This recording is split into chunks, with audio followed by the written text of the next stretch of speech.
મારું નામ આર્યન છે. હું બહુ ગરીબ હતો. હું મોટા બંગલામાં ચોકીદાર તરીકે કામ કરતો હતો. મને બહુ મુશ્કેલીથી નોકરી મળી. આ નોકરી મારા માટે ખૂબ જહેમ હતી, કારણ કે હું ભણેલો પણ ન હતો. મારો પરિવાર ગામમાં રહેતો હતો. આમ તો અમે બે ભાઈઓ હતા, પણ મારો નાનો ભાઈ જન્મથી જ લંગડો હતો. તેના પગમાં પોલિયો થયો હતો, તેથી તે અમારા પરિવાર માટે કંઈ કરી શક્યો નહીં. મારા પિતાજી બહુ બીમાર થઈ ગયા હતા. તેને સારવારની જરૂર હતી. માતા લોકોના ઘર સાફ કરીને અને વાસણો સાફ કરીને પોતાનું ગુજરાન ચલાવતી હતી. હવે હું યુવાન થઈ ગયો હતો. છેવટે હું મારી માતાને ક્યાંક સુધી કામ પર રાખી શકું, તેથી હું કામ શોધવા શહેરમાં આવ્યો હતો. મેં અહીં ઘણા મહિનાઓ સુધી સહન કર્યું. મારા ગામનો એક મિત્ર કામ કરવા શહેરમાં આવ્યો હતો, પરંતુ તે એક કારખાનામાં કામ કરતો હતો. મને ફેક્ટરીમાં કામ નહોતું મળ્યું, કારણ કે તેની ફેક્ટરીમાં કામદારોની જરૂર ન હતી. મને મારા મિત્ર સાથે તેની ફેક્ટરીમાં કામ કરવાની આશા હતી, પરંતુ હું લાંબા સમય સુધી અહીં ભટકતો રહ્યો. પછી મારા મિત્રે મને આ બંગલા વિશે કહ્યું. આ બંગલાના માલિકને વિશ્વસનીય ચોકીદારની જરૂર હતી. અહીંના માલિકે મને નોકરી પર રાખ્યો. હવે મને આ બંગલામાં ચોકીદાર તરીકે કામ કરતા 1 વર્ષ થઈ ગયું હતું. આ બંગલો બહુ મોટા ઉદ્યોગપતિનો હતો. તે તેની પત્ની અને તેની પુત્રી સાથે અહીં રહેતા હતા, અને કામ માટે શહેરની બહાર પણ જતા હતા. તેથી તેણે તેના ઘરે કોઈ મોટી મુશ્કેલી ન આવે તે માટે તેના ડ્રાઈવર, નોકર અને ચોકીદારને પણ વિશ્વાસપાત્ર રાખ્યા હતા. તેથી તેના ઘરના દરેક ખૂણા પર કેમેરા લગાવવામાં આવ્યા હતા. માલિક તેની પુત્રીને સૌથી વધુ પ્રેમ કરતા હતા. તેમને એક જ પુત્રી હતી જેનું નામ સનાયા હતું. કહેવા માટે સનાયા મેડમ તેની માતા સાથે ઘરમાં રહેતી હતી, પરંતુ માલિક તો પણ સનાયા મેડમ માટે પરેશાન રહેતા અને તેને ખૂબ પ્રેમ કરતા હતા. સનાયા મેડમ ખૂબ જ સુંદર હતી અને ખૂબ ભણેલી પણ હતી, પરંતુ જ્યારથી હું અહીં નોકરી કરતો હતો, મેં જોયું કે મેડમ ખૂબ બીમાર રહેતા. અહીંના વૃદ્ધ ચોકીદારે મને કહ્યું હતું, મેડમ અભ્યાસ પૂરો કરીને વિદેશથી પરત ફર્યા છે અને છેલ્લા 2 વર્ષથી બીમાર છે. માલિકે મોટા ડોક્ટરો દ્વારા તેની સારવાર કરાવી. તેને સારવાર માટે વિદેશ પણ લઈ ગયા હતા, પરંતુ સનાયા મેડમની બીમારીની જાણ થતી ન હતી. માલિકના એક ફેમિલી ડોક્ટર પણ હતા જેનું નામ ડો. ત્યાગી હતું. માલિક દર વખતે તે ડોક્ટરને મેડમની તબિયત વિશે પૂછતા હતા. માલિકની દીકરી લાખમાં એક હતી. મેં તેને 2 વાર જોઈ હતી, કારણ કે જ્યારે હું શરૂઆતમાં અહીં આવ્યો હતો ત્યારે તે નોકરાણી સાથે બગીચામાં ફરવા આવતી. નોકરાણી તેમને પકડીને ચક્કર લગાવતી હતી. તે ખૂબ જ નબળી સ્થિતિમાં હોય તેવું લાગતું હતું, પરંતુ લાંબા સમયથી તેની હાલત એવી પણ નથી રહી. તે ઊભી પણ રહી શકતી નથી. તે એટલી બીમાર થઈ ગઈ છે કે તે તેના પલંગ પર જ સૂઈ રહે છે. પણ જ્યારે મેં તેને પહેલી વાર જોઈ ત્યારે મને થયું સનાયા મેડમ જેવી હમસફર મારા જીવનમાં પણ હોત. કારણ કે જ્યારે મેં પહેલીવાર સનાયા મેડમને બગીચામાં ચાલતા જોયા ત્યારે તેમની એવી ચાલ હતી કે હું તેમને જોતો જ રહ્યો. તે સુંદરતાથી ભરેલી હતી. આખા વર્ષ દરમિયાન માલિકને મારામાં ઘણો વિશ્વાસ હતો, કારણ કે હું કોઈ પણ નવી વ્યક્તિને પૂછપરછ અને તપાસ કર્યા વિના અંદર મોકલતો ન હતો. મલિકે કહ્યું કે જે દિવસથી મેં તને ગાર્ડ ડ્યુટી પર મૂક્યો છે ત્યારથી અમારા ઘરે કોઈ એવું આવ્યું નથી જેણે કોઈ પણ પ્રકારની મુશ્કેલી કરવાનો પ્રયાસ કર્યો હોય, કારણ કે અમીર લોકોના ઘણા દુશ્મનો હોય છે. તેથી જ હું માલિકનો વિશ્વાસુ અને પ્રિય ચોકીદાર બની ગયો હતો. તેને મારા કરતાં વધુ કોઈ પર વિશ્વાસ ન હતો. હું સનાયા મેડમ માટે ખૂબ ચિંતિત હતો, કારણ કે તે ખૂબ બીમાર પડવા લાગી અને મને તેની ચિંતા થવા લાગી, કારણ કે છેલ્લા 1 મહિનાથી તે સંપૂર્ણપણે બીમાર હતી. તે પાગલ વ્યક્તિની જેમ વર્તન કરવા લાગી હતી.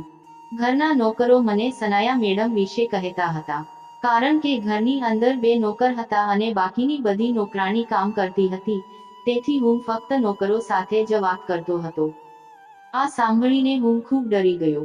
જ્યારે પણ હું મેડમ વિશે સાંભળતો ત્યારે મારા હૃદયમાં તેમના માટે ઊંડો અફસોસ થતો. ભગવાન જાણે કે તે કયા રોગથી પીડિત હતી કે તેની સારવાર શક્ય ન હતી. થોડા દિવસો પછી માલિકે મને તેની પાસે બોલાવ્યો. તેણે મને કહ્યું કે હું તમારી જગ્યાએ બીજા ચોકીદારની નિમણૂક કરું છું. તેણે જે કહ્યું તે સાંભળીને મને આશ્ચર્ય થયું. મેં કહ્યું, માલિક, તમે શું કહો છો? શું મેં કોઈ ભૂલ કરી છે કે નોકરી એ મારો રોજગાર છે? મને બીજે સારી નોકરી નહીં મળે? મારી વાત સાંભળીને માલિકે કહ્યું, ચિંતા કરશો નહીં. ખરેખર તો તમે બંગલાની બહાર ચોકીદારી કરો છો, પણ મારે બીજા ચોકીદારની જરૂર છે. મને ઘરના નોકરોમાં કંઈક ખોટું દેખાય છે. શું આ લોકો મારી દીકરીના રૂમમાં મારી પાછળથી જતા તો નથી ને? તમારી માલકીન પણ આખો દિવસ ક્યાંક વ્યસ્ત રહે છે.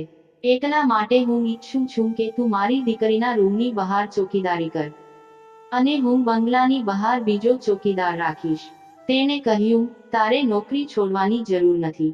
હવે તમે સનાયાના રૂમની બહાર ચોકીદારી કરશો. મલિકની વાત સાંભળીને મારા શ્વાસમાં શ્વાસ આવ્યો. મને કામ કરવામાં પણ કોઈ વાંધો ન હતો. માલિકે કહ્યું કે મારે તમારા જેવા ભરોસાપાત્ર ચોકીદારની જરૂર છે. જો તમે કોઈને જાણતા હોવ તો મને જણાવજો. મેં માલિકને મારા મિત્ર વિશે કહ્યું, જે શહેરમાં રહેતો હતી અને લાંબા સમયથી કામ માટે શોધ કરતો હતો. તેની પૂછપરછ કર્યા બાદ બંગલાના માલિકે તેને ચોકીદારી માટે રાખ્યો હતો, અને મને સનાયા મેડમના રૂમની બહાર ચોકીદારી કરવા કહ્યું હતું. હવે હું મેડમના રૂમની બહાર ચોકીદારી કરતો હતો. સનાયા મેડમ જોશથી ઉધરસ ખાતી હતી. તે ઘણી મુશ્કેલીમાં હતી. તેના ગળામાંથી વિચિત્ર અવાજો આવતા તેને જોયા પછી હું ડરી જતો. મેં ક્યારેય કોઈ સ્ત્રીને આવી પીડામાં જોઈ ન હતી. ક્યારેક હું મેડમને જોવા રૂમની અંદર છુપી રીતે જોતો. આજે પણ મેડમ ઉધરસ ખાતી હતી. હું રૂમની અંદર જોવા જઈ રહ્યો હતો ત્યારે અચાનક માલિક દોડી આવ્યા અને તેની પુત્રીને દવા આપી. એ પછી સનાયા મેડમનો અવાજ આવતો બંધ થઈ ગયો. કદાચ દવા લીધા પછી તેને થોડી રાહત મળી હશે. પણ માલિક રૂમમાંથી બહાર આવ્યા અને મારી સાથે વાત કરવા લાગ્યા કે, આર્યન, હું કપડાં બદલવા જાઉં છું. તમે નોકરને ઝડપથી કાર બહાર કાઢવા માટે કહો. આજે મારે કોઈ અગત્યના કામ માટે જવું પડશે. હું માલિકની વાત સાંભળીને જ ડરી ગયો. માલિક શું કરવા જઈ રહ્યા હતા? મેં ડ્રાઈવરને કહ્યું કે કાર બહાર કાઢો, થોડી વારમાં માલિક આવી રહ્યા છે. માલિક લગભગ 2 કલાક પછી પાછા આવ્યા. હું માલિકની અંગત બાબતોમાં દખલગીરી ન કરતો, તેથી મેં ડ્રાઈવરને પૂછ્યું કે માલિક ક્યાં ગયા હતા. ડ્રાઈવરે મને એવી વાત કહી જે સાંભળીને હું ચોંકી ગયો. તેણે કહેવાનું શરૂ કર્યું કે માલિકે અખબારમાં સમાચાર પ્રકાશિત કર્યા છે કે જે મારી પુત્રીની સારવાર કરશે તેને 5 કરોડ રૂપિયાનું ઇનામ આપવામાં આવશે. શહેરના તમામ ડોક્ટરો માટે આ સમાચાર કોઈ લોટરીથી ઓછા ન હતા. 5 કરોડની રકમ એક મોટી રકમ છે, અને કોઈ પણ રીતે તે માલિક માટે એટલી મોટી વાત ન હતી. તે શહેરના સૌથી મોટા બિઝનેસમેનની યાદીમાં સામેલ હતા, અને કોઈ પણ રીતે એક પિતા માટે તેની પુત્રી કરતાં વધુ મહત્વનું કંઈ નથી. હું વિચારવા લાગ્યો કે કાશ હું ડોક્ટર હોત. સનાયા મેડમની સારવાર કરીને મેં જીવનભરની કમાણી કરી લેત. પણ કહેવાય છે કે જો કોઈ વ્યક્તિ સાચા દિલથી કોઈ વસ્તુની ઈચ્છા કરે છે, તેથી ભગવાન ચોક્કસપણે તેની ઈચ્છા પૂરી કરે છે. એ દિવસોમાં હું વિચારતો રહ્યો, મેડમની સારવાર કેવી રીતે શક્ય બનશે? માલકીને મને મનાઈ કરી હતી કે કોઈ નોકરને મેડમના રૂમમાં પ્રવેશ ન આપવો. માત્ર માલિક અથવા માલકીન તેના રૂમની અંદર જતી, અથવા ક્યારેક માલકીન ડોક્ટરને રૂમની અંદર લઈ જતી. એક દિવસ ડોક્ટર ત્યાગી માલિકને મળવા બંગલામાં આવ્યા, પરંતુ તે જ સમયે તે તેની સાથે એક ખૂબ જ વિચિત્ર માણસને લાવ્યા હતા. માલિક તે દિવસોમાં રજા પર હતા, તેથી જ તે ઘરમાં વધુ સમય વિતાવતા હતા. ત્યાગી સાથે આવેલું વ્યક્તિ ખૂબ જ વિચિત્ર લાગતું હતું. તેની સ્થિતિ સામાન્ય વ્યક્તિ કરતાં સાવ અલગ હતી. તેની આંખો સોનેરી રંગની હતી અને તેના વાળ લાંબા હતા. એવું લાગતું હતું કે તે કોઈ તાંત્રિક છે. કપડાં તો તેણે અમારા જેવા જ પહેર્યા હતા, પરંતુ તેનો ચહેરો અલગ હતો. ડોક્ટર ત્યાગી કહેવા લાગ્યા, તે તાંત્રિક દાવો કરી રહ્યો છે કે તે તમારી પુત્રીનો ઈલાજ કરશે, કારણ કે તેણે અખબારમાં સમાચાર સાંભળ્યા છે. એ લોકોની વાત સાંભળીને મને નવાઈ લાગી કે તાંત્રિક સનાયા મેડમનો ઈલાજ કેવી રીતે કરી શકે. વિદેશના મોટા ડોક્ટરો પણ તેમની સારવાર કરી શક્યા ન હતા, પરંતુ તેણે કહ્યું હતું કે તે સનાયા મેડમનો ઈલાજ કરશે અને તેમને સંપૂર્ણપણે સાજા કરી શકે છે. આટલા બધા દાવા કર્યા પછી હું પણ વિચારવા લાગ્યો કે શું આ માણસ સાચું કહી રહ્યો છે. ડોક્ટર ત્યાગી કોઈ કામ માટે બહાર ચાલ્યા ગયા હતા, અને તે તાંત્રિક ત્યાં જ બેઠો હતો. તાંત્રિક ડોક્ટર ત્યાગીને ઓળખતો હતો. ડોક્ટર ના ગયા પછી તે તાંત્રિક માલિક સાથે વાત કરવા બેઠો. હું હજુ પણ કાન રાખી તે લોકોની વાતચીત સાંભળી રહ્યો હતો. અને તાંત્રિકના કપડાં પણ ખૂબ જ ગંદા હતા. તે ખાલી હાથે આવ્યો હતો. હું વિચારવા લાગ્યો કે તે મેડમને કેવા પ્રકારની સારવાર આપશે. તે તાંત્રિકે માલિકને સનાયા મેડમના રૂમમાં જવાનું કહ્યું. જ્યારે માલિક તેને મેડમના રૂમની અંદર લઈ ગયા તો હું તે લોકોની પાછળ ગયો. તેણે મારી સામે ખૂબ જ વિચિત્ર રીતે જોયું અને માલિક સામે જોઈ કહેવાનું શરૂ કર્યું, આ છોકરાને રૂમની બહાર મોકલી દો. મારે તમારી સાથે વાત કરવી છે, તમારી દીકરીની સારવાર બાબતે. પછી માલિકે મને બહાર જવાનો સંકેત આપ્યો. હું બહાર તો આવ્યો પણ હું આ બંગલાના દરેક ખૂણાને જાણતો હતો. હું જઈને દરવાજાના ખૂણે ઊભો રહ્યો જ્યાંથી હું તે તાંત્રિક અને માલિકની વાતો સાંભળી શકું. પહેલા તાંત્રિકે સનાયા મેડમ સામે ખૂબ ધ્યાનથી જોયું. તે પછી તેને માલિકને એવી વાત કરી જેનાથી મારા હોશ ઉડી ગયા અને માલિક પણ સાંભળીને ચોંકી ગયા. તાંત્રિકે કહ્યું, જુઓ સાહેબ, હું જે કહું તે તમને ચોક્કસ ખરાબ લાગશે અને મારી વાતથી તમારું દિલ પણ દુભાશે, પણ તમારી દીકરીનો ઈલાજ દવામાં નથી. તેની સારવાર દવાઓથી કરી શકાતી નથી. તેના જીવનમાં પરિવર્તન લાવવા માટે તમારે તમારી પુત્રીના લગ્ન કરવા પડશે. માલિકને આની સામે કોઈ વાંધો ન હતો, કારણ કે દરેક પિતા પોતાની દીકરીને એક યા બીજા દિવસે વિદાય તો આપે જ છે. માલિકે તેને પ્રશ્ન કર્યો, શું મારી દીકરી પરણ્યા પછી સાવ સાજી થઈ જશે? માલિક તેને 2-3 પ્રશ્નો પૂછી રહ્યા હતા, કારણ કે તેને લાગ્યું કે આ માણસ પણ છેતરપિંડી કરી શકે છે. પૈસા વિશે સાંભળ્યા પછી મેડમ વિશે આવી વાતો કહી શકે છે. જ્યારે તે વ્યક્તિએ અમને સનાયા મેડમના ભૂતકાળ વિશે એવી કેટલીક વાતો કહી ત્યારે મને અને માલિકને ખાતરી થઈ ગઈ કે તે એક મહાન તાંત્રિક છે. તેણે સનાયા મેડમને પહેલી વાર જોયા હતા અને તેણે જણાવ્યું હતું કે તેનો જન્મ ક્યારે અને ક્યાં થયો હતો અને લંડનમાં તેનો પહેલીવાર અકસ્માત થયો હતો. આ ઘટના ત્યારે બની જ્યારે તે તેના મિત્રો સાથે રસ્તા પર ચાલી રહી હતી. માલિકે તે માણસ પર વિશ્વાસ કરવાનું શરૂ કરી દીધું હતું, કારણ કે તેણે સનાયા મેડમના કેટલાક રહસ્યો કહી દીધા હતા જે કોઈ જાણતું ન હતું. પણ તે તાંત્રિકે બીજી એવી વાત કરી જેનાથી માલિક ગુસ્સે થઈ ગયા.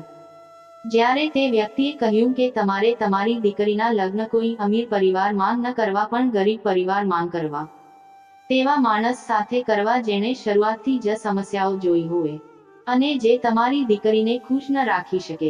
આ સાંભળીને માલિકને થયું તે તેનું મોં તોડી નાખે. તે ગાંડાની જેમ વાત કરી રહ્યો હતો. મેડમ પહેલાથી વધુ બીમાર હતા, જે કોઈ સમસ્યાથી ઓછું ન હતું, પરંતુ જો તેણીએ ગરીબ છોકરા સાથે લગ્ન કર્યા તો તેણીને વધુ મુશ્કેલીનો સામનો કરવો પડી શકે છે, કારણ કે માલિકે તેને શરૂઆતથી જ લકઝરી જીવન આપ્યું હતું અને પછી લગ્ન એ મજાક નહીં પણ આખી જિંદગીનો નિર્ણય હતો. તેથી જ મેડમ ગરીબ વ્યક્તિ સાથે પોતાનું જીવન જીવી શકે નહીં અને આ દુનિયામાં ગરીબોની કોઈ કમી નથી. તે તેની પુત્રી માટે સૌથી ગરીબ સંબંધો મેળવી શક્યા હોત, પરંતુ તે એક અમીર પિતા હતા. તેની દીકરીને ગરીબીનું જીવન જીવતા કેમ જોઈ શકે? પેલા માણસે કહ્યું, જો તમે આ કરવા તૈયાર હો તો જ તમારી દીકરી સારી થશે અને તેની સારવાર પણ શક્ય બનશે. નહીંતર તમે તમારી દીકરીને આ હાલતમાં જોતા રહેશો અને પછી તે આ દુનિયામાંથી જતી રહેશે. આ સાંભળીને માલિક પરેશાન થઈ ગયા અને તેનાથી ગુસ્સે પણ થઈ ગયા. તેણે કહ્યું, શું તમે ગાંડા થઈ ગયા છો?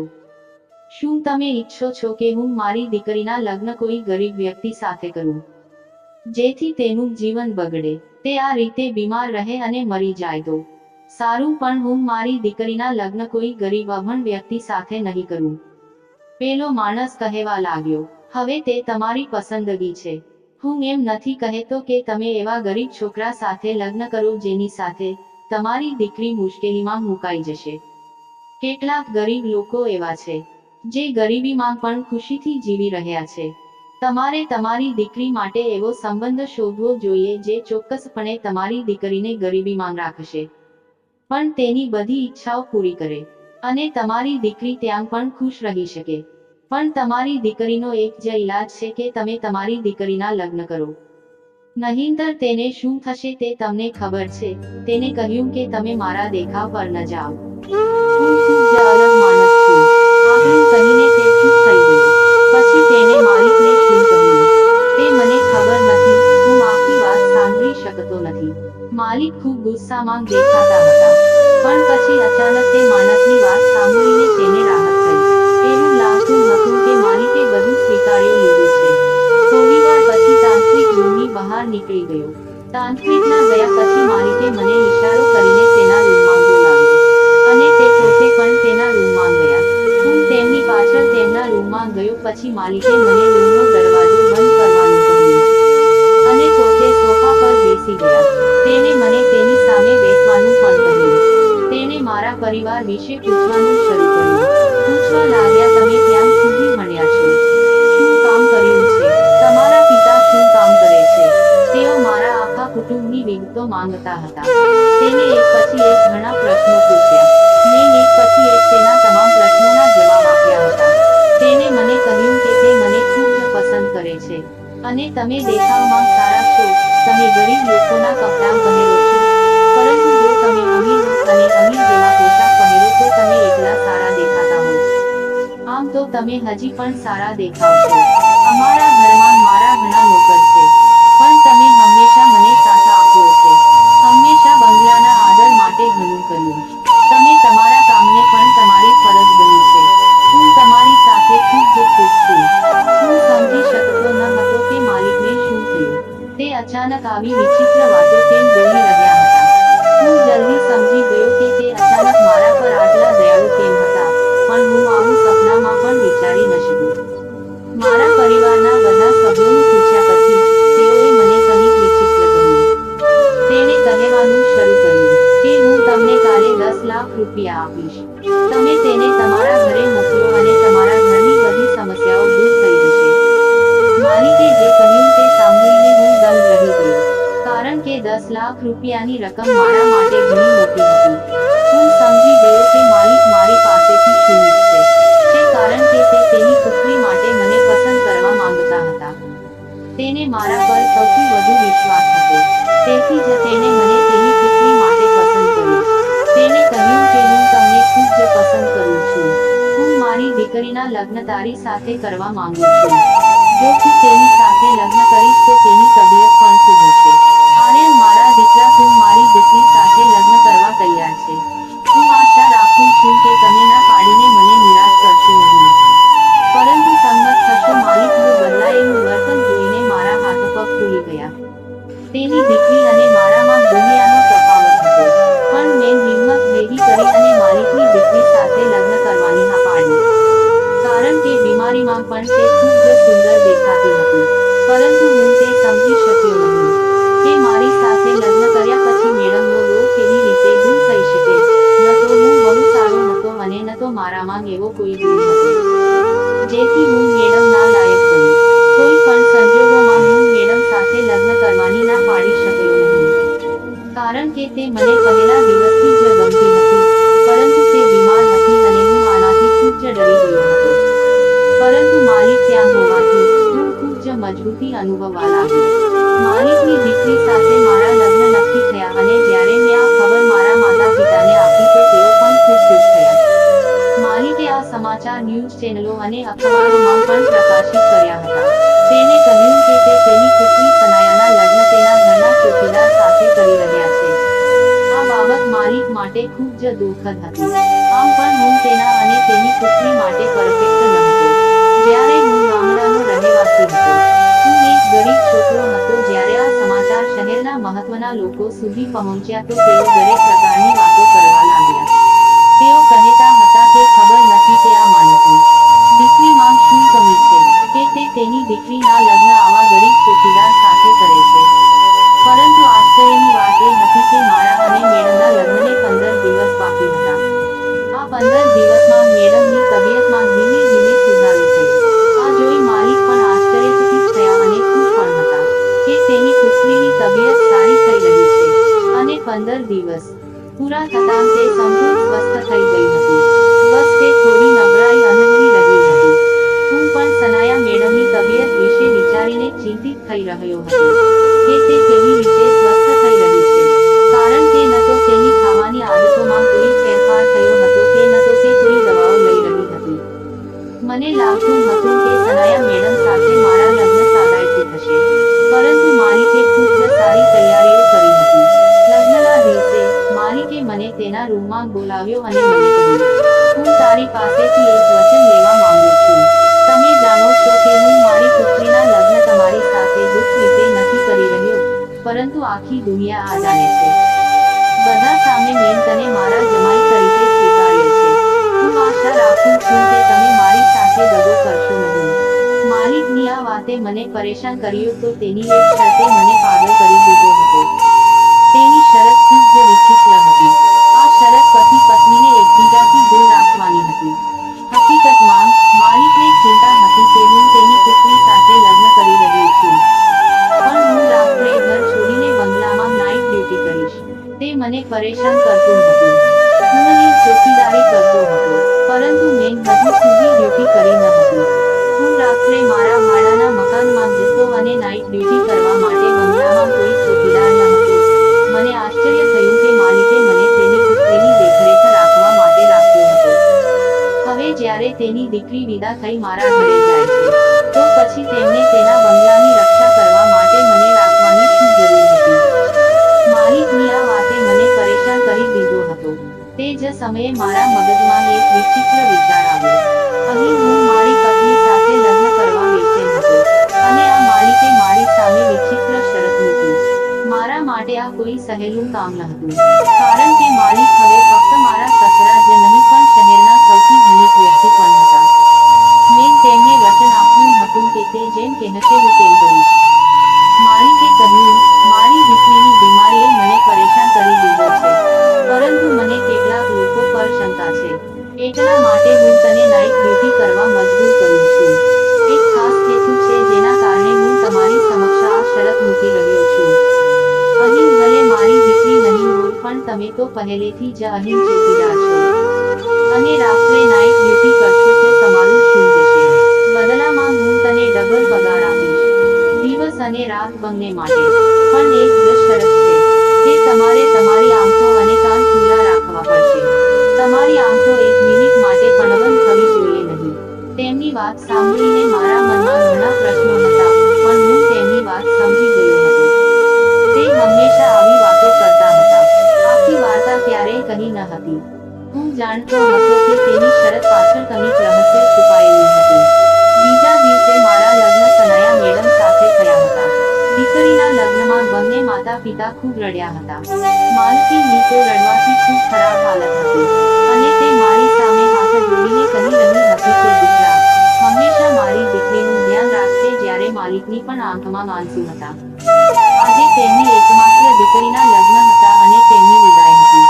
આજે મારા લગ્નની પહેલી રાત હતી. માલિકે મને તેની દીકરી પાસે જતા રોક્યો નહીં, પણ ખુશીથી મને પરમિશન આપી અને કહ્યું, મારી દીકરીનું ધ્યાન રાખજે અને તેને સમયસર દવાઓ આપતો રહેજે. કાલથી તું અહીં આવીને નાઇટ ડ્યુટી કરજે, અને હા, ગમે તે હોય કૃપા કરીને મને જણાવજે, ભલે રાતનો ગમે તે સમય હોય. હું માલિકની પરવાનગી લઈને મારા ઘરે આવ્યો હતો. મેડમ મારા મિત્રની પત્ની સાથે મારા ઘરે આવી ચૂક્યા હતા. મારું નાનું ઘર મેડમના આવવાની રાહ જોઈ રહ્યું હતું. હું ઘરે આવ્યો ત્યારે મારી પત્ની દુલ્હનના કપડામાં બેઠી હતી. હું તેની નજીક જતા પણ ડરતો હતો, કારણ કે હું ચોકીદાર હતો અને તે રાણીની જેમ મોટી થઈ હતી. તેના જીવનમાં કોઈ વસ્તુની કમી ન હતી, પરંતુ હું એક સામાન્ય વ્યક્તિ હતો. પરંતુ આશ્ચર્યની વાત એ છે કે રૂમમાં પ્રવેશતા જ મારી પત્નીએ મારું સ્વાગત કર્યું. તેની તબિયત સારી જણાતી હતી.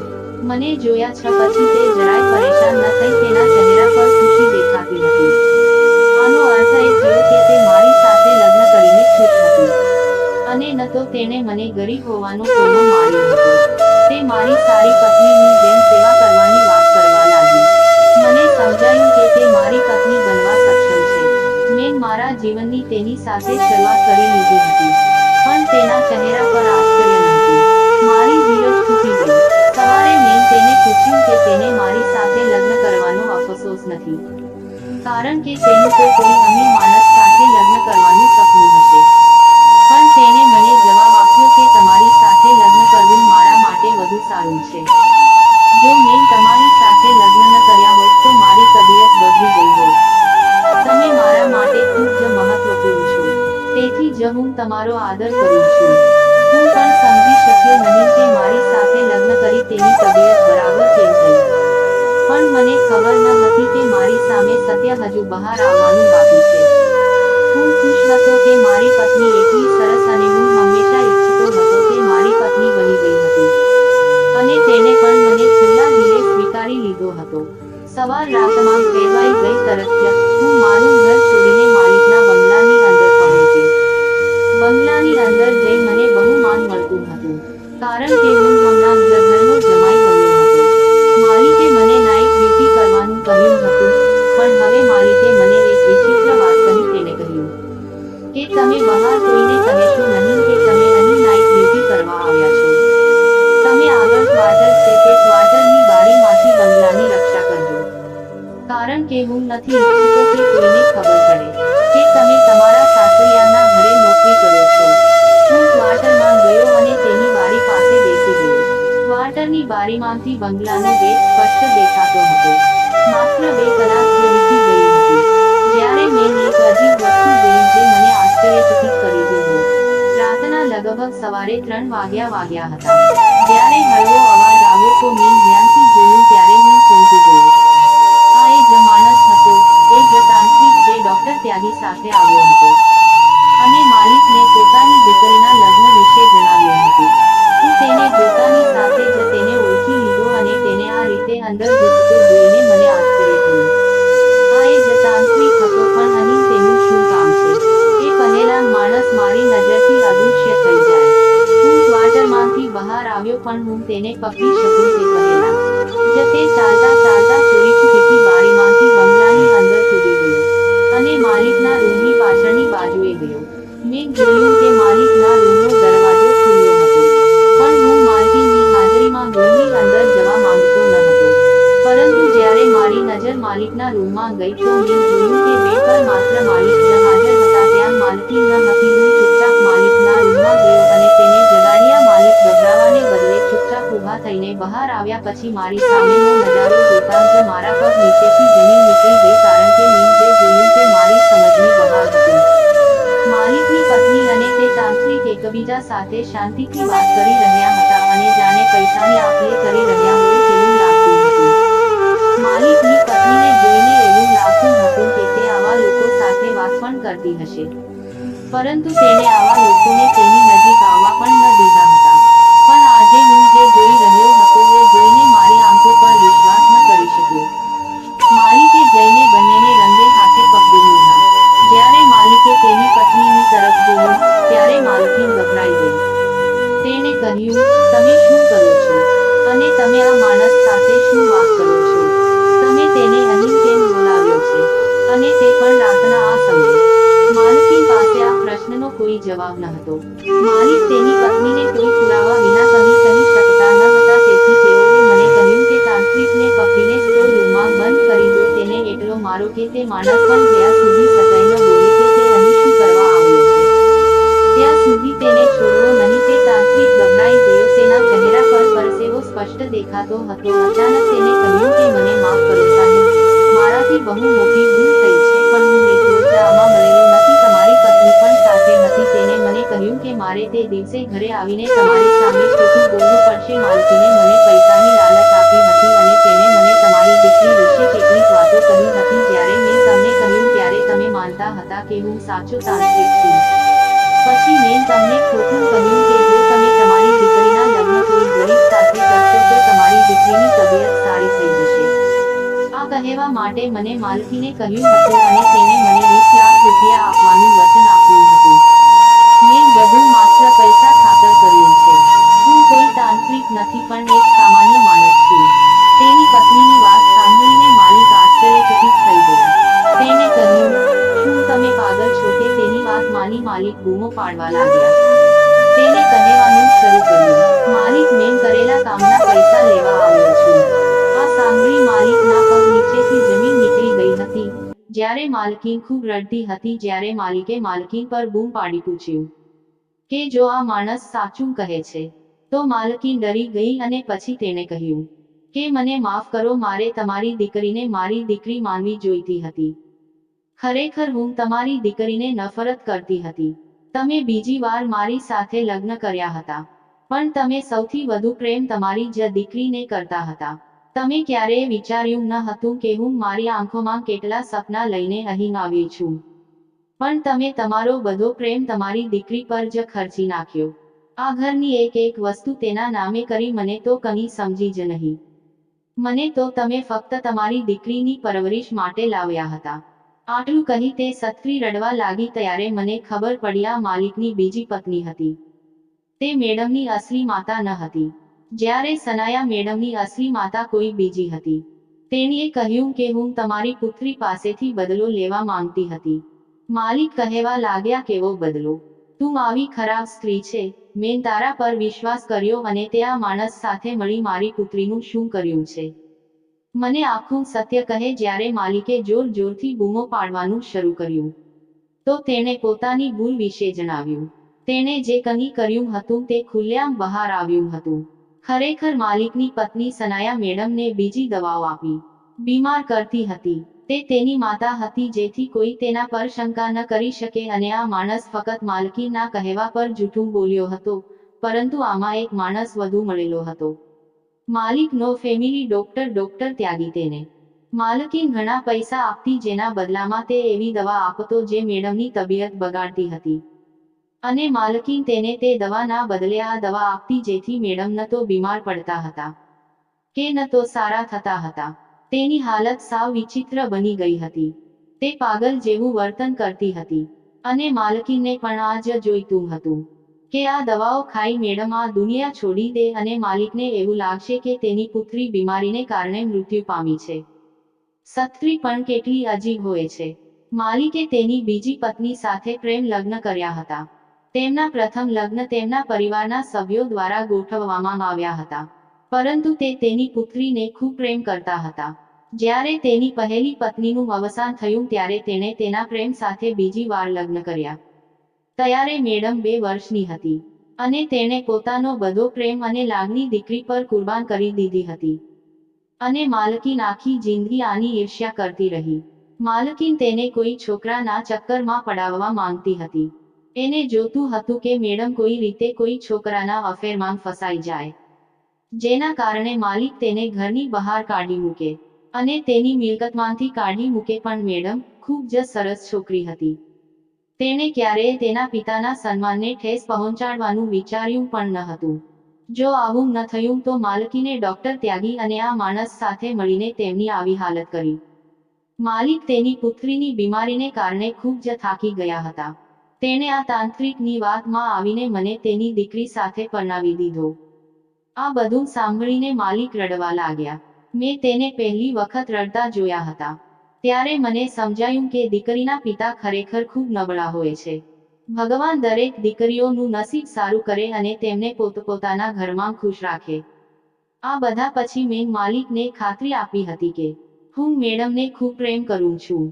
હું તમારી દીકરીને દુનિયાની દરેક ખુશી આપવાનો પ્રયત્ન કરું છું. મારા માટે સનાયા સાથે લગ્ન એ ખૂબ જ નસીબદાર બાબત છે. દુનિયા ભલે બદલાઈ જાય પણ હું તમારી દીકરીને કોઈ તકલીફ નહીં પડવા દઉં.